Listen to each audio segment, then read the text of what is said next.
There's a very, very good question from Percy MacDonald, which I can't answer because it would take forever. He said, "Dear Drayton, rather than how to succeed, I'd like to know what the biggest, messiest and simplest to avoid tar pits are on the road to success." Well, and he said, he admits it's a bit vague. I guess there are many examples. And there are many examples. I mean, I lost a shed load of money because I thought I knew what I was doing when I hadn't bothered to study what the person who'd been doing it before had been doing and learnt from the lessons that he'd learnt, profiting from his lessons.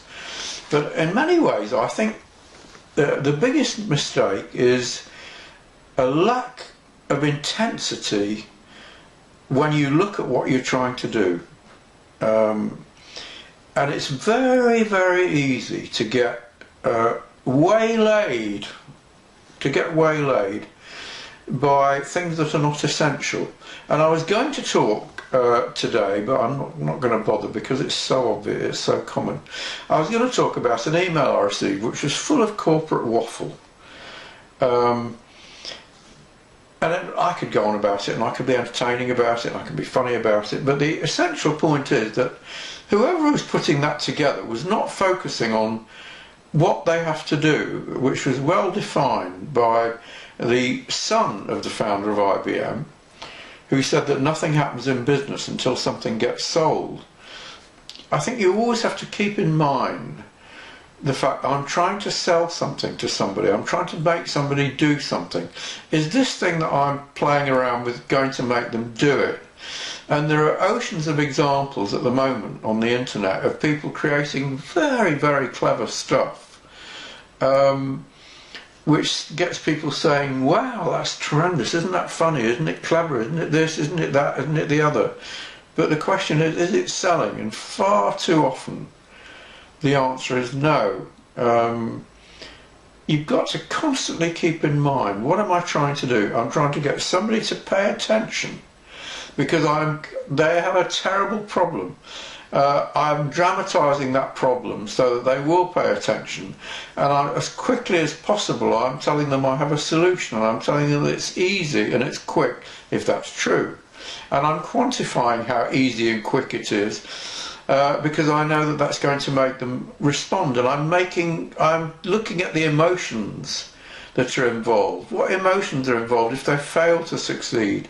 What emotions are involved if they are failing to succeed?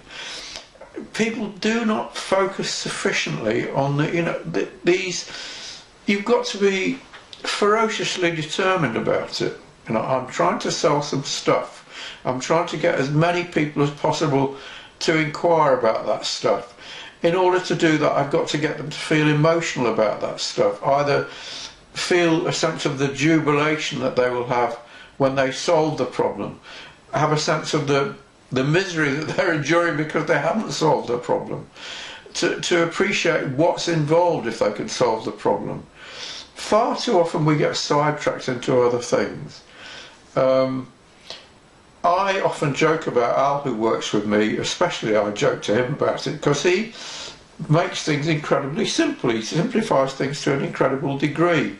And I envy him. I can't do it. I try very, very hard to do it, and sometimes I succeed, but that's what you've got to do. Simplify it. I'm trying to sell some stuff to somebody. I'm trying to make them happy. I'm trying to stop them being miserable. But most of all, I'm trying to get them to reply. How can I get them to reply? How can I explain to them that if they don't reply, they're going to lose something? How can I explain to them how little it costs to take the time to reply, and how valuable the benefit is if they reply, and how much it's going to cost them if they don't reply? This is what you've always got to have going on in the back of your mind, yeah, all the time.